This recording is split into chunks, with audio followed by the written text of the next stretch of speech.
This is the man who personally made sure the world would never see what happened in secret U.S. prisons overseas.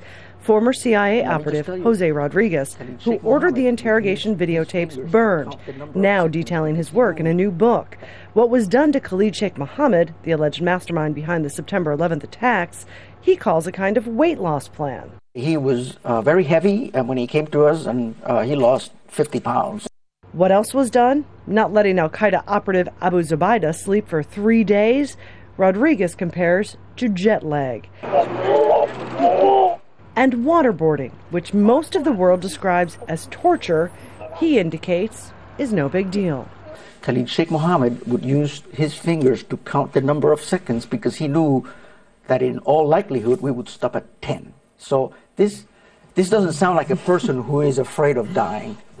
If he's sitting there counting off, he knows you're not going to kill him, he knows he's not going to drown, then why do it? What's the point? I think that the cumulative effect of waterboarding and sleep deprivation and everything else that was done eventually got to him.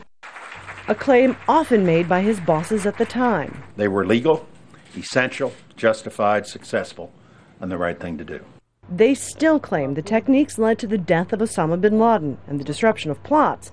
But Senate Democrats who actually have access to the classified information are about to release a report saying after a 3-year investigation, there is no evidence what he did anything to stop any attack.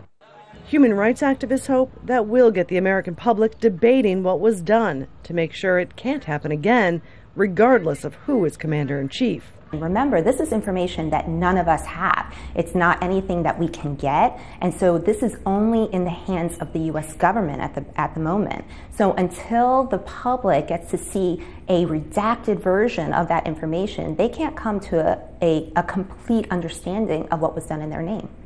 What was done, what he did, could lead to a debate in the court of public opinion, but not a criminal one.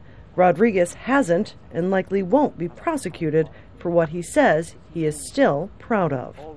Patty Culhane, Al Jazeera, Washington.